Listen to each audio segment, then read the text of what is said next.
tidak menyerah dengan keterbatasan mereka.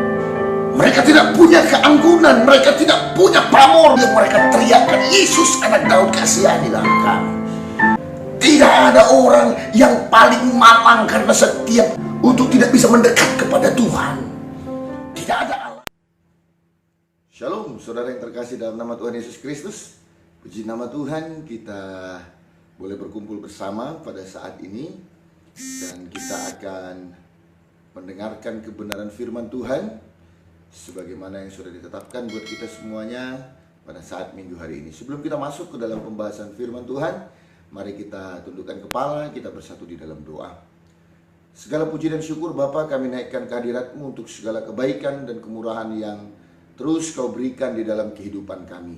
Bapa yang baik, pada pagi hari ini kami akan dengar-dengaran akan kebenaran firman-Mu.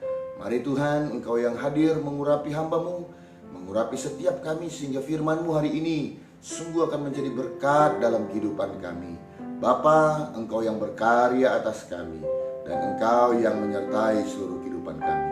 Ini setiap kami Tuhan, dan kami sambut kebenaran firman-Mu dengan ucapan syukur dalam nama Putra-Mu yang kudus, Yesus Kristus, Tuhan dan Juru Selamat kami yang hidup. Amin. Firman Tuhan buat kita semuanya hari ini terambil dari kitab Matius pasal 20 ayat 29 sampai dengan ayatnya yang ke-34. Matius pasal 20 ayat 29 sampai dengan ayatnya yang ke-34. Demikian firman Tuhan. Yesus menyembuhkan 2 orang buta. Dan ketika Yesus dan murid-muridnya keluar dari Jeriko, orang banyak berbondong-bondong mengikuti dia. Ada 2 orang buta yang duduk di pinggir jalan mendengar bahwa Yesus lewat.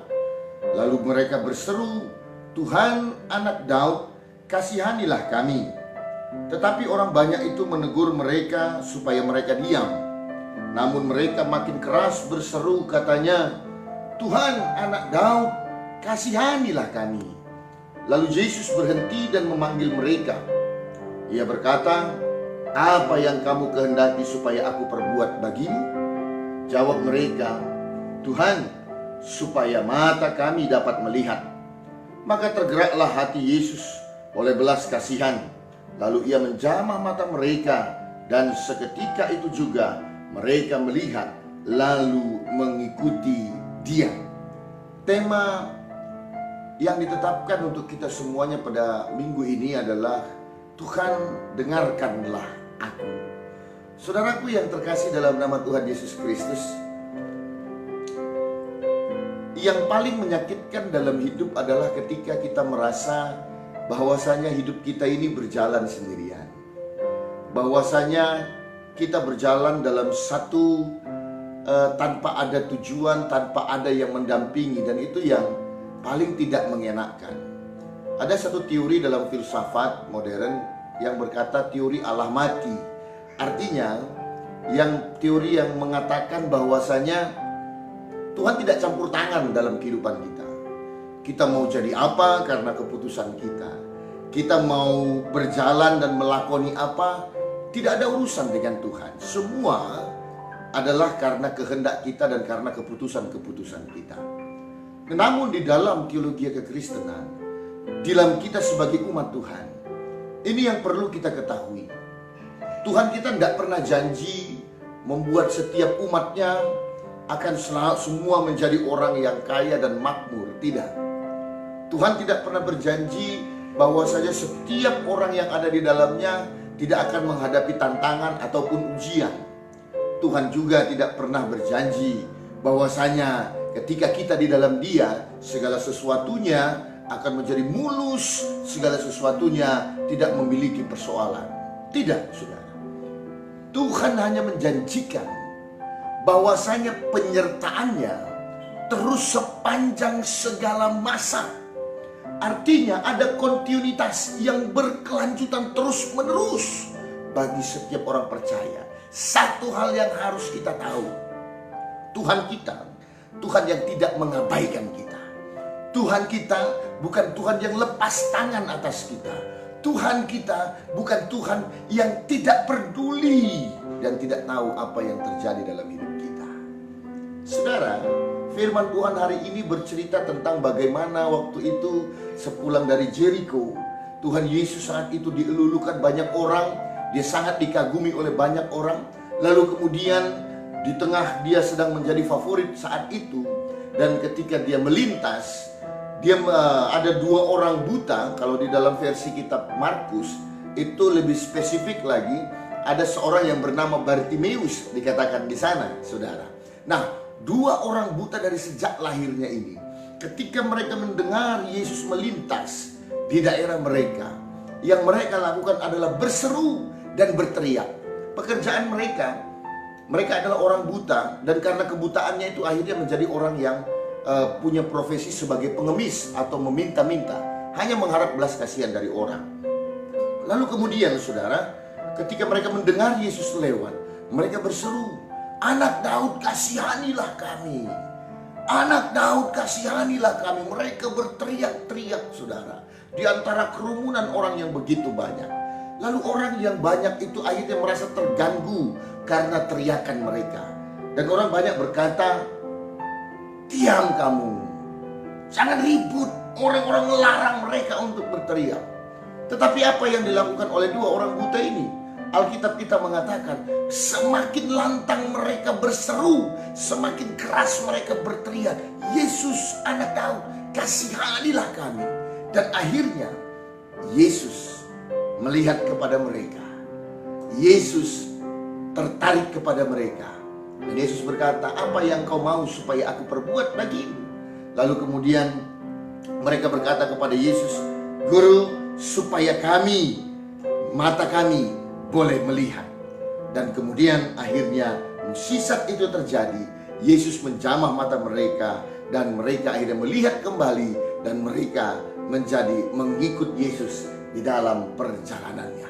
Saudaraku yang terkasih dalam nama Tuhan Yesus, ada hal yang luar biasa yang boleh kita menjadi berkat buat kita semua pada saat ini. Sekali lagi Bapak Ibu, kita tidak berjalan sendirian. Kita punya Tuhan yang tidak lepas tangan atas hidup kita. Kalau sekarang karena pandemi yang kita alami membuat segala sesuatu menjadi sulit, ketika kita pada akhirnya melihat ke dapur kita, mungkin beras sudah tidak ada, bantuan tidak juga datang, mungkin kita tidak terdata di RT atau RW kita. Tetapi saya mau katakan, orang lain boleh gak peduli, orang lain mungkin boleh melupakan, orang lain mungkin tidak membuat kita dalam hitungan, tetapi kau punya Tuhan yang membuat, yang percaya, yang memperhatikan seluruh kehidupanmu sampai sedetil apapun. Dia tidak tinggal diam, saudara. Jangan kira dia tidak melihat air matamu. Jangan kira dia tidak tahu apa yang menjadi kekhawatiran dan ketakutanmu. Jangan pikir dia tidak tahu kalau sebentar lagi akan ada biaya yang jauh lebih besar kita butuhkan. Sedangkan mungkin kita sudah berhenti dari pekerjaan kita. Dia tahu segala seluk-beluk yang terjadi dalam hidup kita. Ingat itu. Dia bukan tidak peduli atas kita, saudara. Tetapi Tuhan ingin mendengar seruan kita. Kenapa Tuhan inginkan itu? Karena ketika kita berseru, itu menunjukkan bahwasanya kita sudah tidak mampu lagi. Kita tidak mengandalkan kekuatan kita lagi. Kita sudah diambang yang namanya keputusasaan kita, sehingga kita hanya berharap kepada satu hal. Kasihani aku Tuhan. Nah saudaraku yang terkasih, pada akhirnya dua orang buta ini beroleh mukjizat dari Tuhan. Akhirnya mereka mendapatkan pemulihan. Akhirnya mereka menerima pertolongan karena Tuhan yang memperhatikan mereka. Tetapi ada yang jauh luar biasa dari sifat dan karakter mereka, sehingga Tuhan mendengar mereka, sehingga Tuhan menjawab apa yang menjadi keinginan dan kerinduan mereka.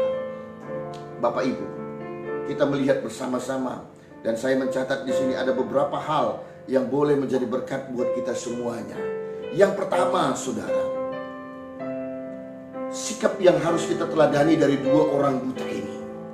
mereka punya sikap yang tidak mengasihani dirinya sendiri, yang tidak merasa kasihan terhadap dirinya.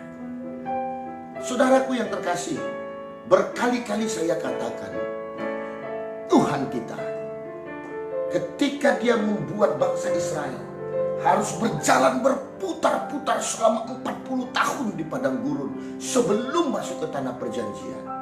Tuhan sedang menyiapkan suatu bangsa yang punya mental bukan orang-orang cengeng. Sekali lagi, bukan mental orang cengeng. Karena saya katakan, saudara, orang yang cengeng hanya orang yang bicara soal perasaan.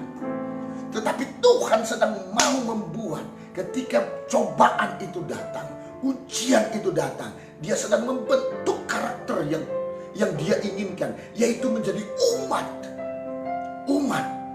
yang bermental kuat, yang tidak berisi orang-orang yang cengeng. Nah, orang yang mengasihi dirinya sendiri, mengasihani dirinya sendiri, itu adalah tipe orang-orang yang cengeng, saudara. Berapa banyak kita lihat, seringkali pada akhirnya orang mengeluh, senantiasa yang keluar dari perkataannya hanya keluh kesah semata, hanya keluh kesah semata. Setiap kali kita berjumpa hanya kesusahan demi kesusahan, hanya kesulitan-kesulitan yang dia alami. Seolah-olah masalah yang dia punya jauh lebih berat, seolah-olah yang di dunia ini yang paling malang nasibnya itu dia. No, saudara. Well, ketika engkau menjadi orang yang cengeng dan mengasihani dirimu sendiri, engkau hanya terpusat kepada persoalanmu. Engkau hanya menjadi orang yang terpusat kepada kasihan terhadap dirimu sendiri.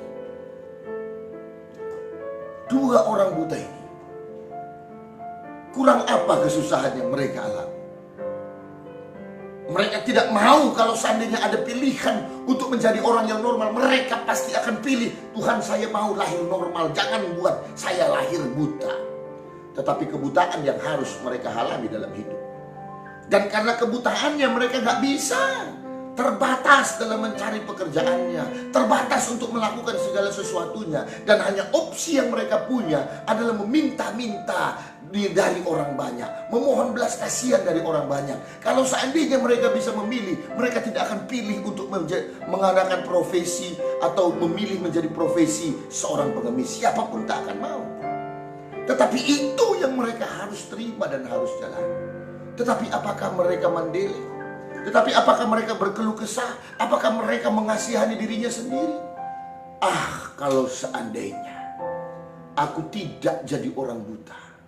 Ah, kalau seandainya profesiku tidak menjadi seorang pengemis. Ah, seandainya. Berapa banyak kita menjadi orang-orang yang cengeng.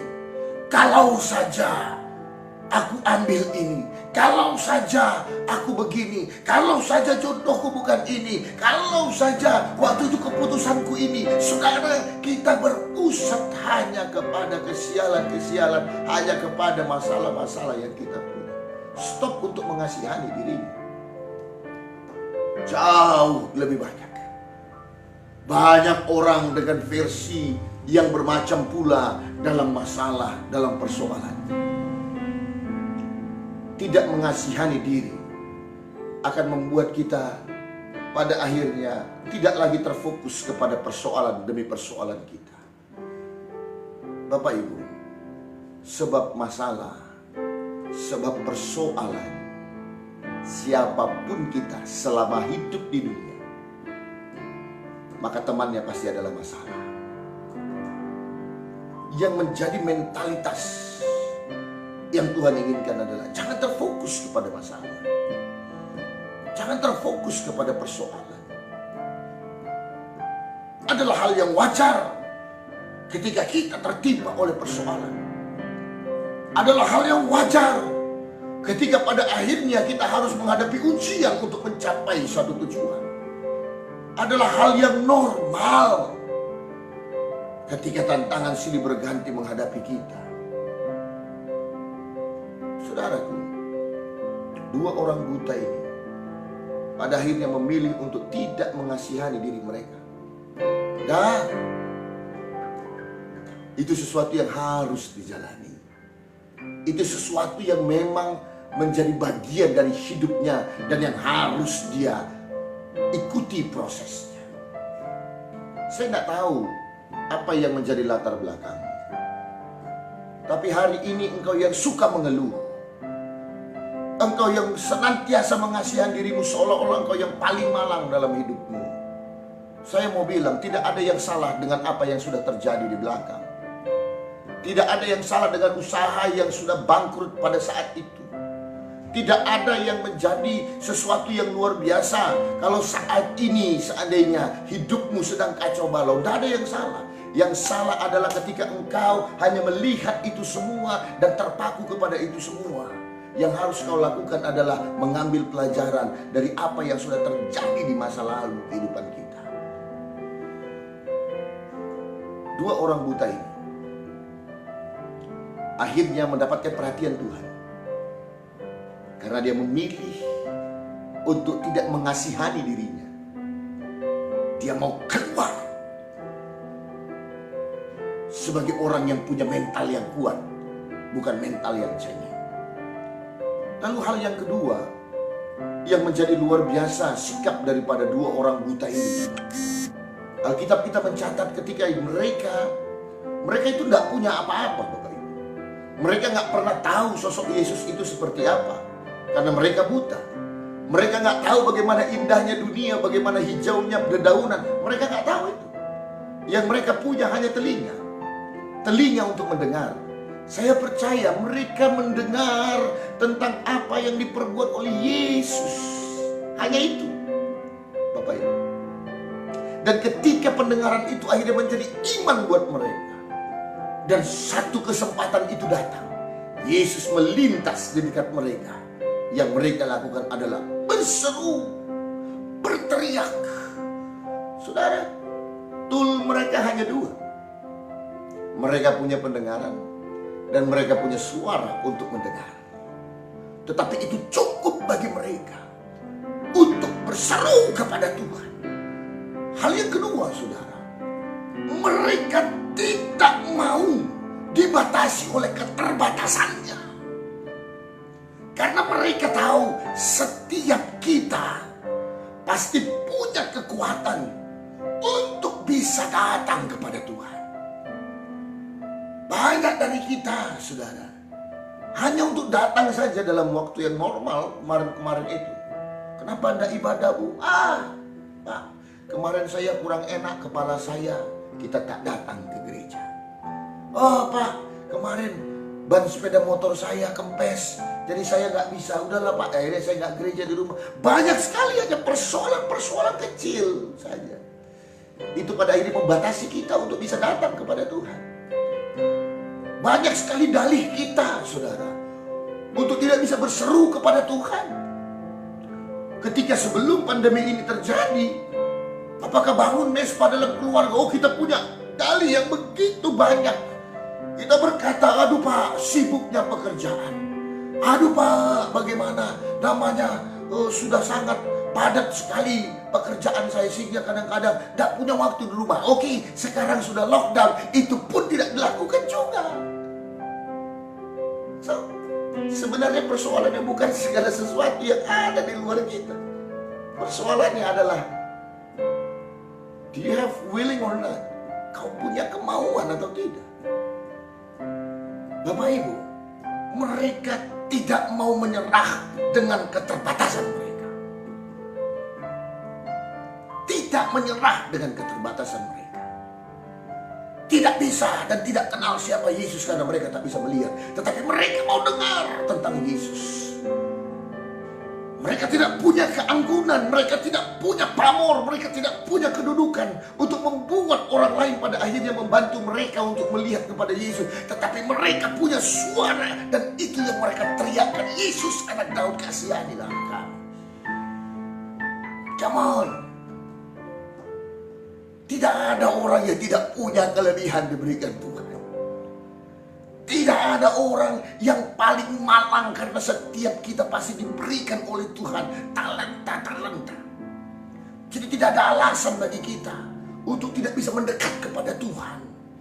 Tidak ada alasan bagi kita untuk bisa terhalang menghadap kepadanya. Lalu yang kedua, mereka tidak punya sikap menyerah, mereka pantang menyerah. Bayangkan saudara, orang banyak menyuruh mereka untuk diam. Sebab mereka itu gak penting. Sebab mereka itu bukan orang terpandang. Orang banyak menyuruh mereka untuk diam. Apakah mereka diam? Tidak. Mereka mungkin dihina oleh orang. Harus diam kamu. Kenapa kamu berteriak-teriak? Orang gak penting, gembel. Mungkin orang menghina mereka, tetapi dia tidak mau menyerah. Alkitab kita mencatat semakin mereka dilarang orang, semakin berseru, semakin lantang mereka berteriak, Yesus anak Daud, kasihanilah aku. Pak, sudahkah engkau berseru terus-menerus kepada Tuhan? Sudahkah engkau berteriak kepada Tuhan, memohon pertolongan?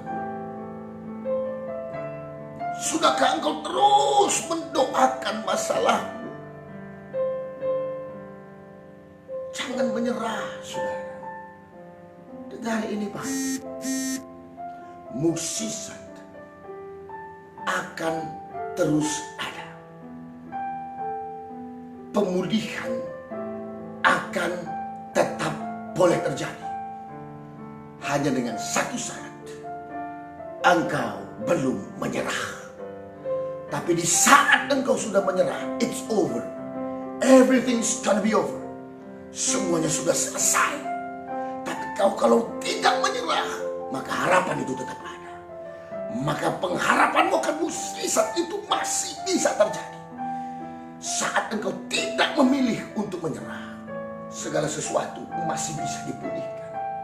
Tapi saat engkau berkata, sudah Tuhan, saya sudah menyerah, maka tak akan ada apapun yang boleh terjadi. Mereka dilarang oleh orang banyak.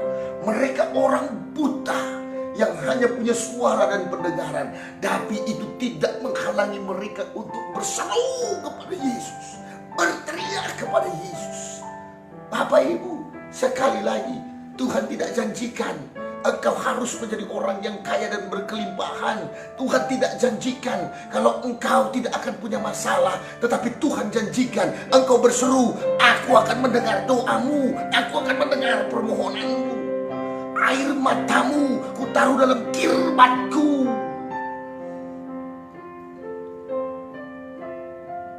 Apa susahnya ketika kita memohon terus kepada Tuhan? Apa beratnya ketika kita berseru terus kepada Tuhan? Jangan menyerah, saudara. Mungkin rumah tanggamu sudah diambang kehancuran.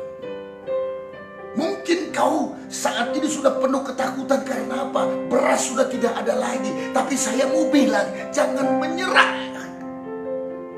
Kau punya Tuhan. Kau punya Tuhan. Kau punya Tuhan yang mendengar dan melihat apa yang terjadi dalam hidupmu. Pak, Bu, kalau kita dalam posisi orang buta tadi, sedikit kita mungkin ditegur oleh orang, maka kita sudah langsung mandele dan pada akhirnya sudahlah, sok kali macam betul aja dan sebagainya. Mungkin kita akan merasa malu. Oh, udahlah, iyalah, aku ini apalah. Ada pepatah orang Karo, lip maka mahaga. Sehingga kalau dia lagi nggak, artinya ada maka berharga, kaya maka kita berharga. Sehingga pada akhirnya tidak mau tampil, tidak mau terlibat dalam apapun. Karena merasa dirinya, aku orang miskin, ya oma dan segala macam. Tidak, saudara. Dunia boleh tidak menganggap kita. Dunia boleh berasumsi apapun tentang kita, tapi ingat ini baik. Engkau tidak bertanggung jawab kepada dunia, engkau bertanggung jawab kepada Tuhan. Dan Tuhan tahu hatimu, dan Tuhan tahu apa isi hatimu. Jadi jangan menyerah. Jangan menyerah. Pantang menyerah. Maju terus. Berseru terus. Jangan berhenti untuk terus berharap. Jangan berhenti untuk terus berseru kepada Tuhan. Lalu hal yang ketiga, sikap yang luar biasa dari dua orang buta ini adalah, saudara, ketika mereka sudah menarik perhatian Tuhan Yesus, lalu Yesus berkata kepada mereka, apa yang kau mau supaya aku perbuat bagimu? Bapak Ibu, ini pertanyaan yang luar biasa. Apa yang kau mau supaya aku perbuat bagimu, kata Tuhan Yesus. Wow, saya bisa membayangkan seorang yang sangat besar, atau misalnya Pak Jokowi misalnya. Kita lukiskan ketika dia datang ke Medan ini, lalu dia bertemu dengan kita, lalu, Pak, apa yang kau mau supaya aku perbuat bagimu? Saudaraku, ini yang luar biasa dari mereka. Mereka punya iman. Kenapa saya katakan mereka punya iman? Sikap mereka itu punya iman. Ketika Yesus bertanya, apa yang kau mau supaya aku perbuat bagimu? Apa jawab mereka? Jawab mereka, Tuhan, supaya kami boleh melihat. Wow, mereka nggak bilang, Tuhan, kasih kami harta dong. Tuhan, berikan kami rumah lah, berikan kami tanah lah. Atau mungkin ketika kita bertemu dengan Pak Jokowi, apa yang kau mau supaya aku perbuat bagimu? Seorang presiden berkata kepada rakyatnya. Lalu kita bilang, Pak, berikan saya sepeda dong. No, saudara, tidak. Yang mereka katakan, Rabbuni, supaya aku, supaya kami dapat melihat. Dia gak minta yang bersifat sementara. Dia gak minta sesuatu yang bersifat bisa habis. Mereka beriman. Karena itu mereka meminta, Rabbuni, supaya kami bisa melihat. Artinya apa? Yang dia imani, Yesus itu Yesus yang berkuasa untuk membuat kami yang buta dari sejak lahir bisa melihat. Dalam permohonan kita, dalam permintaan kita kepada Tuhan, naikkanlah dengan iman yang sungguh. Jangan takut. Jangan pernah ada titik keraguan Tuhan tidak sanggup melakukan apa yang kita minta. Karena Tuhan kita luar biasa, saudara. Ketika engkau dengan penuh iman bermohon kepadanya, penuh iman meminta kepadanya, maka itu yang menjadi iman kita. Tidak boleh ada ruang keraguan di sana. Tuhan, aku minta ini karena aku tahu engkau sanggup. Engkau sanggup melakukannya bagiku. Bapak Ibu, orang buta ini meminta sesuatu yang luar biasa. Rabbuni, supaya kami boleh melihat. Lalu Yesus, kalau dalam kitab Markus katakan, jadilah seturut dengan imanmu. Bapak Ibu, ini yang harus menjadi sikap kita pula. Meminta dengan penuh keyakinan, dengan penuh iman, Tuhanku sanggup memberikannya bagiku. Yes, benar saudara. Tuhan kita itu sanggup melakukan apapun untuk menolong kita. Karena itu jangan dengarkan apa kata orang. Ah, sudahlah, mana mungkin, kata orang. Suami yang begitu akan bisa bertobat, gak ada lagi itu. Mungkin pihak keluarga mau berkata, sudahlah, tinggalkan aja istri yang seperti itu. Banyak anak-anak yang di jalanan, yang perawakannya itu begitu berantakan, anak pang katanya begitu. Kebetulan itu banyak di daerah kami juga, bertato seluruh badan. Saya pernah bertanya kepada salah seorang ibu yang menjadi orang tua dari anak tersebut. Saya katakan, kenapa kau biarkan anakmu seperti itu? Kenapa kamu tak minta sama Tuhan supaya anakmu itu bisa dirubahkan? Lalu jawab mereka, Pak, udahlah Pak, udah capek Pak. Sudahlah Pak, terserah dia saja Pak. Udah gak ngerti lagi harus bilang apa Pak. Itu bos. Kenapa itu tidak terjadi? Karena engkau tidak beriman, engkau tidak percaya. Ketika kau menaikkan permohonanmu, Tuhanmu sanggup untuk menjawab seruanmu, sanggup untuk memberikannya kepada dirimu. Bapak Ibu, Tuhan mau supaya kita menjadi umat yang sungguh-sungguh percaya akan kasih-Nya, sungguh-sungguh percaya akan kuasa-Nya. Itu yang Tuhan mau. Mereka tahu, dua orang buta ini tahu, kalau aku minta uang, itu akan habis. Kalau seandainya aku minta harta, itu pasti akan lenyap. Karena apa yang mereka mampu lakukan, mereka tidak bisa mengelola karena mereka nggak bisa lihat. Dia pasti akan ditokohi oleh siapapun.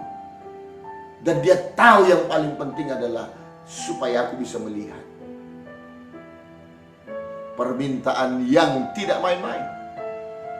Permintaan yang mungkin ketika orang mendengar, halo, melihat orang yang dari buta sejak lahir, come on, pada masa itu. Tapi mereka berkata seperti itu karena apa? Karena mereka tahu tempat dia meminta adalah orang yang akan sanggup memberikan apa yang dimintanya. Dan hebatnya, ketika Yesus berkata, apa yang kau mau supaya aku perbuat bagimu? Mereka gak bilang, Guru, kalau kau bisa, apa yang kau mau supaya aku perbuat bagimu? Tuhan, kalau kau tidak keberatan. Tuhan, kalau kau tidak repot.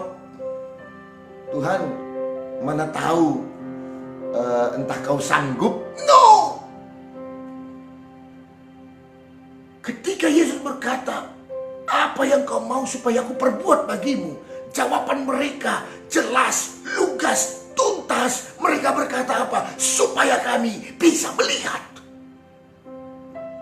Mereka gak berkata, kalau bisa Tuhan, kalau boleh Tuhan, kalau sempat Tuhan. Tidak, mereka minta, aku bisa melihat Tuhan. Itu yang ku minta. Itu menunjukkan mereka betul-betul percaya Yesus yang ada di hadapan mereka. Yesus yang sanggup melakukan segala sesuatu tanpa batas. Kuasanya besar, kuasanya dahsyat, kuasanya luar biasa. Saya mau bilang, saudara, hari ini berasmu boleh habis. Hari ini mungkin minyak goreng sudah tidak ada lagi. Hari ini mungkin bantuan tidak ada datang. Tapi berimanlah kepada Tuhan. Beriman kepada Yesus. Katakan kepada Tuhan, aku butuh makanan. Tuhan, aku butuh pekerjaan. Apapun itu, naikkan dengan iman. Dan lihatlah, jangan ada keraguan di sana. Dan kalau kau mengimani itu, lihatlah, mukjizat itu bisa terjadi dalam hidup. Tuhanmu memperhatikan. Pak Bu, saya punya seorang anak berumur 6 tahun. Dulu pada saat umurnya 33 tahun, anak laki-laki. Dia sering sekali, saudara, berbuat sesuatu yang berbahaya. Suka lompat sana, lompat sini. Jadi satu ketika, saya bawa ke kolam renang. Dia sangat senang. Lalu kemudian, saya bawa dia ke tepi kolam renang. Lalu saya bilang, ayo lompat. Saya bilang, Ini ke tempat yang 1 meter. Dia tahu itu dalam. Ayo lompat, saya bilang. Dia takut. Takut papi, takut. Enggak apa-apa, papi lihat di sini. Papi akan tangkap. Takut papi, takut. Tidak apa-apa. Lompatlah, beranilah, berimanlah. Aku bapakmu pasti tidak akan membiarkan kau tenggelam. Akhirnya anak saya itu lompat. Saya biarkan dia tercelup beberapa lama. Tapi saya tahu keberadaannya. Lalu ketika dia sudah kepayahan, saya mulai mengangkatnya. Lalu saya katakan, tidak apa-apa kan? Kan ada papi. Jangan takut. Saudara, saya membayangkan hidup kita seperti itu. Tujuan Tuhan hanya satu. Dia sedang membuat kita belajar. Belajar untuk menjadi apa? Tidak jadi orang yang cengeng. Tidak jadi orang yang pantang menyerah. Dia mau mengajari kita supaya menjadi orang yang beriman. Hei, Tuhan memperhatikan itu. Tuhan tahu berasmu sudah sedikit. Tuhan tahu minyak gorengmu sudah tidak ada lagi. Tapi dia mau, berimanlah. Minta dengan penuh iman. Karena di situ kau akan melihat bagaimana Tuhan menyatakan kehendaknya. Bagaimana Tuhan menyatakan kuasanya. Aku Bapamu yang memperhatikanmu, dan aku Bapa yang akan memberikan pertolongan atasmu. Mari saudara, masa yang sulit ini menjadi masa buat kita semuanya untuk memperlihatkan, untuk semakin melihat betapa kita punya Tuhan yang sungguh kasihnya itu abadi atas kita. Yang sungguh ternyata penyertaannya itu terus ada buat kita. Yang sungguh bahwasanya ini waktunya buat kita melihat bagaimana Tuhan itu bekerja dengan luar biasa. Mengatur hidup kita. Jangan sampai sakit hanya karena stres memikirkan keadaan. Tuhan tidak mau itu. Jangan sampai karena melamun banyaknya tagihan ini dan itu, sedangkan uang masuk nggak ada. Akhirnya kau berlanggar dari keretamu. Guling-guling dari kereta. Ayo come on, Tuhan tidak mau itu. Lepaskan semua kepadanya. Yang sudah kau tidak sanggup lagi, naikkan kepadanya. Dan lihat pertolongan itu akan nyata dalam hidupmu. Sebab Tuhan mendengar seruan anak-anaknya. Jangan cengeng. Jangan menyerah. Dan teruslah beriman. Lihatlah pernyataan Tuhan. Mukjizat dan pemulihan itu terjadi dalam hidupmu. Firman Tuhan ini bertumbuh dan berakar dan akan memberikan kekuatan bagi kita semuanya. Amin. Kita bersatu di dalam doa. Bapa yang baik, Allahku yang hidup, hamba sungguh bersyukur hari ini firman-Mu boleh ditaburkan Tuhan. Dan hari ini kami belajar. Sesungguhnya Tuhan, Engkau tidak pernah meninggalkan kami. Engkau memperhatikan hidup kami. Engkau tahu segala sesuatu atas kami. Dan Bapa di dalam surga, hari ini Tuhan, kami belajar dari 2 orang buta itu. Bagaimana mukjizat boleh terjadi. Karena mereka Tuhan memilih untuk tidak mengasihani dirinya. Mereka tidak mau menjadi orang yang cengeng hanya melihat persoalan dan kekurangan. Tetapi memilih untuk mau berjuang Tuhan dengan apa yang mereka punya. Bapa, sikap mereka tidak mau menyerah oleh keadaan. Tidak mau berhenti untuk berteriak. Banyak yang menghalangi. Banyak yang membuat mereka bisa surut. Tetapi mereka memilih untuk tidak menyerah. Demikian juga Tuhan. Mereka itu punya iman yang sungguh percaya Tuhan yang dia sembah, yang di hadapannya itu adalah Tuhan yang sanggup melakukan segala sesuatu. Dan hari ini aku berdoa bagi setiap pendengar Tuhan Yesus. Kau melihat apa yang menjadi pergumulan setiap anak-anak-Mu. Kau melihat Tuhan apa yang menjadi problematika dari setiap anak-anak-Mu. Tuhan Yesus, hari ini kami mau belajar dari 2 orang buta. Kami mau pemulihan boleh terjadi. Kami mau mukjizat akan dinyatakan.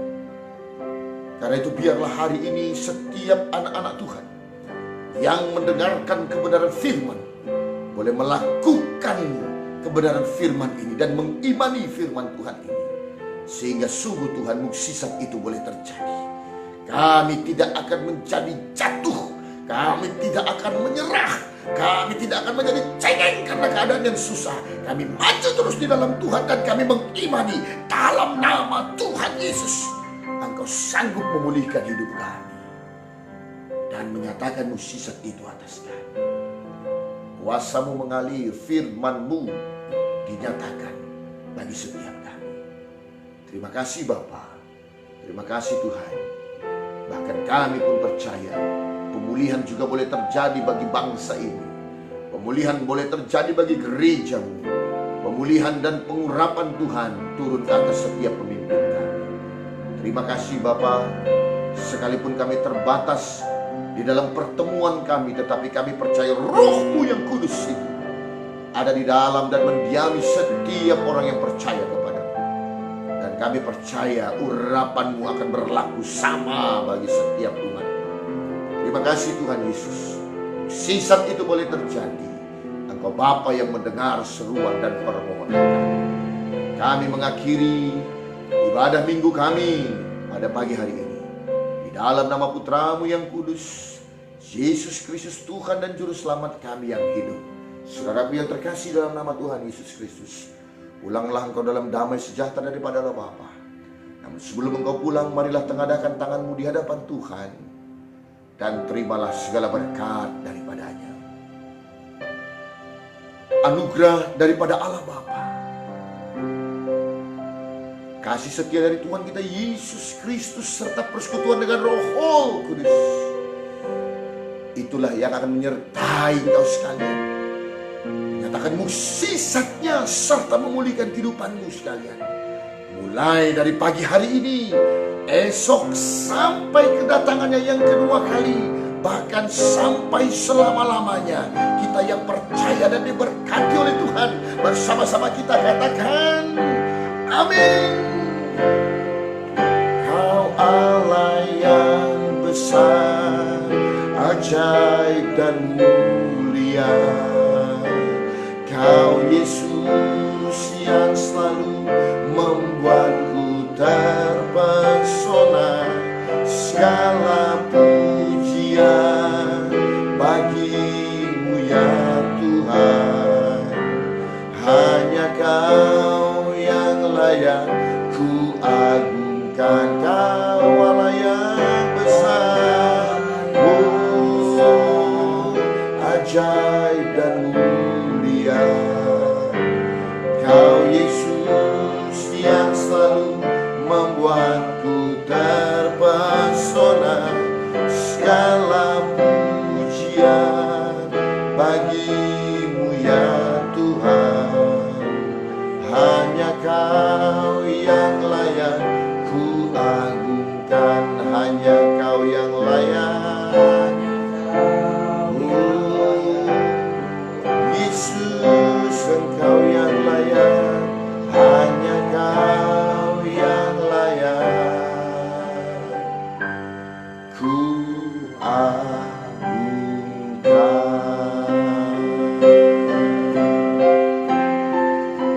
Berikan kemuliaan bagi Allah kita. Haleluya, haleluya. Bapak Ibu yang terkasih dalam nama Tuhan Yesus Kristus, dan apabila saudara diberkati dalam pelayanan kita ini, bisa juga nanti tayangan ulangnya boleh disaksikan dalam channel YouTube kita, Pendeta Yosef Marco Buang Manalu.